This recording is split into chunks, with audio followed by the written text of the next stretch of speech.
అప్పటి వరకు కేరళ వరకే పరిమితమైన టొవినో థామస్ పేరు డబ్బుడ్ మూవీస్ ద్వారా మనకు కూడా తెలిశారు. ఇంకా మిన్నల్ మురళి ద్వారా నేషన్ వైడ్ రికగ్నిషన్ వచ్చింది. ఎటువంటి ఫిలిం బ్యాక్గ్రౌండ్ లేకుండా వచ్చి మలయాళంలో వన్ ఆఫ్ ది స్టార్ యాక్టర్గా ఎదిగారు. అతని ఫిలిం కెరీర్ని గనక చూసుకుంటే సాఫ్ట్వేర్ ఇంజనీర్గా కొంతకాలం వర్క్ చేశాక యాక్టింగ్ అంటే ఇంట్రెస్ట్ ఉండడంతో జాబ్ వదిలేసి మూవీ ట్రయల్స్ అండ్ మోడలింగ్ చేయడం స్టార్ట్ చేశాడు. ఆ తర్వాత 2012లో ప్రభు వింటే మక్కల్ అనే మూవీలో ఒక స్మాల్ రోల్లో యాక్టింగ్ డెబ్యూ ఇచ్చాడు. అది కంప్లీట్ అయ్యాక దుల్కర్ సల్మాన్ది తీవ్రం అనే మూవీకి అసిస్టెంట్ డైరెక్టర్గా వర్క్ చేశాడు. నెక్స్ట్ ఇయర్ అయిన 2013లో దుల్కర్ సల్మాన్ మూవీ అయిన ఏబిసిడిలో విలన్గా యాక్ట్ చేశాడు. మొత్తానికి 2014లో కోదరా అనే మూవీతో మెయిన్ లీడ్గా డెబ్యూ ఇచ్చి కొన్ని సపోర్టింగ్ రోల్స్ కూడా చేయటం జరిగింది. 2017లో వచ్చిన ఒరు మెక్సికన్ అపరాధ అండ్ గోదా అనే 2 మూవీస్ కమర్షియల్గా బ్లాక్ బస్టర్ అవ్వటంతో స్టార్ స్టేటస్ వచ్చింది. ఇంకా కెరీర్ బిగినింగ్ నుంచి ఎన్నెన్నో ఎక్స్పెరిమెంట్ మూవీస్ చేశారు. చాలా సినిమాల్లో supporting actor are cameo appearance అడిగితే స్క్రిప్ట్ బాగుంటే వెంటనే చేసేవారు. ఇలా చాలా సినిమాల్లో యాక్ట్ చేసినప్పటికీ ఈ వీడియోలో టొవినో థామస్ మెయిన్ లీడ్గా యాక్ట్ చేసి తెలుగులో అవైలబుల్గా ఉన్న టాప్ 7 మూవీస్ గురించే మాట్లాడుకుందాం. అంతకంటే ముందు మీరు మన ఛానల్కి కొత్త అయితే రాబోయే ఇట్లాంటి మరిన్ని movie suggestions, movie reviews and analysis videos miss కాకూడదనుకుంటే మన మూవీ మ్యాటర్స్ ఛానల్ని సబ్స్క్రైబ్ చేసుకొని బెల్ నోటిఫికేషన్ ఆన్ చేసుకోవడం మాత్రం మర్చిపోకండి. Number 7 and the Oscar goes to. Commerciality లేకుండా ఒక డైరెక్టర్ జర్నీ రియలిస్టిక్గా చూద్దామనుకుంటే ఖచ్చితంగా ఈ మూవీ చూడండి. 2011లో అడమింటే మకన్ నబు అనే మలయాళం సినిమా ఆస్కార్స్లో బెస్ట్ ఫారెన్ ఫిలిం కేటగిరీలో ఇండియా నుంచి సెలెక్ట్ అయింది. ఈ మూవీని తీసిన డైరెక్టర్ సలీం మహమ్మద్ తన ఫిలిం జర్నీని ఈ మూవీ ద్వారా చూపించారు. సో ఈ మూవీ తన బయోగ్రఫికల్ ఫిలిం అనుకోవచ్చు.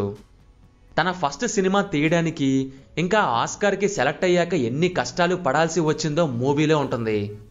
మన సినిమాలు ఆస్కార్లో నామినేషన్స్ ద్వారా ఎందుకంత వెళ్ళవు అనేది ఒక పర్స్పెక్టివ్లో చూపిస్తుంది.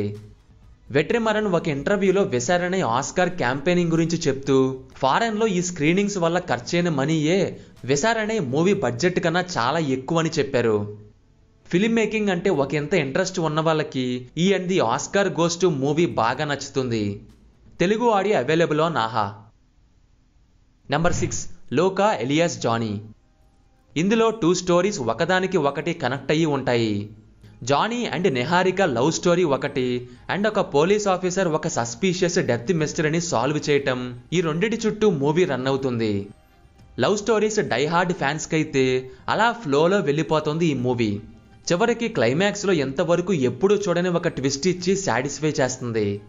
Remaining audience patience compulsory. Love drama అనేది స్లోగా వెళ్తుంది. At the same time mystery point దగ్గర మాత్రం ఇంట్రెస్టింగ్గా ఉంటుంది. హీరో హీరోయిన్ మధ్య కెమిస్ట్రీ బాగుంటుంది. ఫన్, ఎమోషన్స్, పెయిన్ని క్యారీ చేస్తారు ఇద్దరు. స్లోగా ఉన్నా పర్లేదు, love story with little bit interesting elements ఉంటే చాలు అనుకుంటే ఈ మూవీ తెలుగు ఆడియో ఆహాలో అవైలబుల్గా ఉంది. నెంబర్ 5 వ్యూహం. ఫస్ట్ నుంచి లాస్ట్ వరకు స్క్రీన్కి హుక్ చేసే సినిమా. ఒక పెద్ద ఆవిడ హత్యకి గురవ్వటంతో హీరో అయిన ఇన్నోసెంట్ ఆర్ఫన్ని అరెస్ట్ చేస్తారు. తర్వాత కేసు ఎలా ప్రొసీడ్ అవుతుందనే దాని చుట్టూ మూవీ రివాల్వ్ అవుతుంది. ఇది ఒక కొత్త రకమైన లా ఇన్వెస్టిగేషన్ థ్రిల్లర్. సెకండ్ హాఫ్లో చివరి వరకు కోర్ట్ రూమ్ ఆర్గ్యుమెంట్సే ఉంటాయి. Justice can be delayed but never denied అనే మెసేజ్ కూడా ఇచ్చి మన సరౌండింగ్స్ మీద, జ్యుడిషియరీ మీద నమ్మకం పెంచేలా చేసి జీవితంలో ముందుకు సాగేలా ఇన్స్పైర్ చేస్తుంది. కేరళలో 2012 to 2014లో నిజంగా జరిగిన సుందరమ్మ మర్డర్ కేసుని బేస్ చేసుకొని ఈ మూవీ తీశారు. It is available on Aha. Number 4 కానెక్కానే. 2021 Malayalam best ఫిలిమ్స్లో ఇది ఒకటే. మలయాళంలో డిఫరెంట్ కాన్సెప్ట్గా వచ్చిన ఉయిరేని డైరెక్ట్ చేసిన మను అశోకన్స్ సెకండ్ ఫిలిం ఇది. స్క్రీన్ మీద హార్ట్ బ్రోకెన్ ఫాదర్స్ని చూసే ఉంటాం, రెవెంజ్ తీర్చుకునే ఫాదర్స్ని చూసే ఉంటాం, అలాగే ఏం చెయ్యలేక నిస్సహాయంగా ఉండే ఫాదర్ క్యారెక్టర్స్ని కూడా చూసే ఉంటాం. ఇవన్నీ ఒకే క్యారెక్టర్లో చూపించడం ఈ మూవీలో చూడొచ్చు. స్టోరీ ఏంటి అనేది 1 లైన్లో చెప్పాలంటే ఫస్ట్ వైఫ్ చనిపోవడంతో అలెన్ సెకండ్ మ్యారేజ్ చేసుకొని లైఫ్ లీడ్ చేస్తూ ఉంటాడు. ఒక పని మీద ఫస్ట్ వైఫ్ ఫాదర్ అయిన పాల్ వీళ్ళ ఇంటికి రాగా ఒక సిచ్యువేషన్ వల్ల స్టోరీ అనేది టర్న్ అవుతుంది.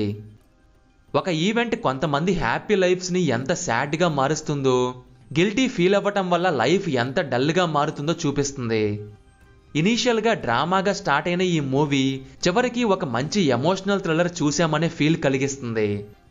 Suraj and Tovino Thomas acting అయితే ఎక్సలెంట్ అని చెప్పచ్చు. స్లో బర్నర్ థ్రిల్లర్స్ అంటే ఇష్టం ఉంటే ఈ మూవీని తప్పకుండా ట్రై చేయండి. Telugu audio available on SonyLiv. Number 3 Mayanadhi. ఈ movie regular thriller and commerciality ఉన్నదైతే కాదు, రియలిస్టిక్గా ఉండి వన్ కైండ్ ఆఫ్ డార్క్ థ్రిల్లర్లా ఉంటుంది. స్టోరీ ఏంటంటే మాథ్యూ ఒక గ్యాంగ్లో పనిచేస్తుండగా యాక్సిడెంటల్గా ఒక పోలీస్ ఆఫీసర్ని చంపుతాడు. ఆ తర్వాత పోలీసుల చేజ్ వల్ల తన లైఫ్ ఎలా టర్న్ అవుతుందనేది మూవీలో చూడొచ్చు. బయట సమాజంలో ఏ విధంగా జరుగుతుందో అట్లాంటి ఇన్సిడెంట్స్నే ట్రూగా చూపించారు. ఈ రొమాంటిక్ థ్రిల్లర్ని డైరెక్ట్ చేసింది Ashiq కబూ. Tovino Thomas upcoming movie అయిన నారదని డైరెక్ట్ చేసింది కూడా ఇతనే. ఈ మాయానది మూవీలో బీజిఎం ఎక్సలెంట్గా ఉండి ప్రతి ఎమోషన్ని ఇంటెన్సిఫై చేస్తుంది. పోలీస్ డిపార్ట్మెంట్లో ఉండే కొన్ని పాలిటిక్స్ అండ్ ఫిల్మ్ ఇండస్ట్రీలో ఉన్న కొన్ని ఛాలెంజెస్ని చూపిస్తుంది. Telugu audio streaming on Aha. Number 2 forensic. మన తెలుగు వాళ్ళకి టొవినో థామస్ మూవీ అనగానే చాలా మందికి వెంటనే గుర్తొచ్చేది ఈ ఫారెన్సిక్ మూవీయే. 2020లో లాక్డౌన్ వల్ల మూవీస్ చూడడం, పైగా థ్రిల్లర్స్ ఎక్కువ చూడడం స్టార్ట్ చేసినప్పుడు ఈ మూవీ కొంచెం ట్రెండ్ అయింది. తర్వాత తెలుగులో డబ్ అయ్యాక మరింత ఫేమ్ తెచ్చుకుంది. సైకలాజికల్ థ్రిల్లర్ జాన్రాలో వచ్చిన ఈ మూవీ ప్లాట్ ఏంటంటే ఒక పాత్రలో సీరియల్ కిల్లింగ్స్ జరుగుతూ ఉంటాయి. ఈ కేసుని ఒక ఐపీఎస్ ఆఫీసర్కి అప్పచెప్తారు. అలాగే ఒక మెడికో ఫారెన్సిక్ ఎక్స్పర్ట్కి ఈ కేసులో ఉన్న క్లూస్ వెతికి బ్రేక్ త్రూ తెమ్మని చెప్తారు. చివరికి మన హీరో ఈ కేసుని ఎలా సాల్వ్ చేశాడు, ఆ కిల్లర్ ఎవరు అనేది మూవీలో చూడొచ్చు. మూవీలోని ట్విస్ట్లు అయితే చాలా సర్ప్రైజింగ్గా ఉంటాయి. ఇంకా మధ్య మధ్యలో వచ్చే బీజిఎం హైలైట్గా ఉంటుంది. మన దగ్గర ఇది వరకు మ్యాక్సిమం కాప్ ఇన్వెస్టిగేషన్ మూవీస్ మాత్రమే వచ్చేవి. చాలా రేర్గా ఇలా మెడికో ఆర్ ఫారెన్సిక్ ఇంకా డిఫరెంట్ క్రైమ్ డిపార్ట్మెంట్స్ సాల్వ్ చేయటం చూస్తాం. వాటిల్లో ఇది one of the best. Mamta Mohan Das, Tovino Thomas and Renji Panicker ఇలా అందరూ ఎవరికి వారు మంచి పర్ఫార్మెన్స్ ఇచ్చారు. ఇన్వెస్టిగేషన్ థ్రిల్లర్స్ అంటే ఇష్టం ఉంటే తప్పకుండా ఈ మూవీని చూడండి. తెలుగు ఆడియో అవైలబుల్ ఆన్ ఆహా. And finally number 1 Minnal Murali. Malayalam నుంచి వచ్చిన first super hero film. Release అయ్యాక నేషన్ వైడ్ అప్రిసియేషన్స్ వచ్చాయి. మెయిన్ ప్లాట్ ఏంటంటే కేరళలోని ఒక విలేజ్లో పిడుగు పడడంతో జైసన్ అండ్ షిబు అనే ఇద్దరు విలేజర్స్కి డిఫరెంట్ సూపర్ పవర్స్ వస్తాయి. అయితే వాటిని ఏ విధంగా యూజ్ చేసుకున్నారు, వారి పాత్స్ క్రాస్ అయ్యాక లైఫ్ ఎలా టర్న్ అవుతుందనేది మూవీలో చూడొచ్చు. ఫస్ట్లో పవర్స్ తెలుసుకోవడానికి చేసే ట్రిక్స్ కానీ, మధ్యలో వచ్చే హ్యూమర్ కానీ, ఇంకా విలేజ్ అట్మాస్ఫియర్లో సూపర్ హీరోస్ ఉండడం అనేది కొత్త ఎక్స్పీరియన్స్ని ఇస్తుంది. జనరల్గా సూపర్ హీరో సినిమాలంటే విఎఫ్ఎక్స్ నుండి ఒక బిగ్ బడ్జెట్ మూవీలా అవుతుంది. కానీ ఈ మూవీ తక్కువ బడ్జెట్తో ప్రతి రూపాయి కనిపించేలా ఎఫిషియెంట్గా తీశారు డైరెక్టర్ బసిల్ జోసెఫ్.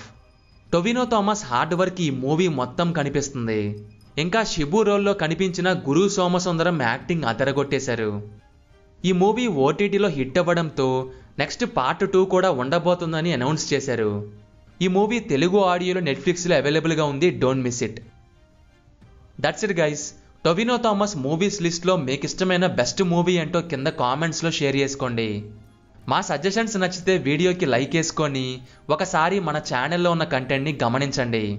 నచ్చితేనే మన ఛానల్ని సబ్స్క్రైబ్ చేసుకొని బెల్ నోటిఫికేషన్ ఆన్ చేసుకోండి. Will meet in next video. Thank you. జై హింద్.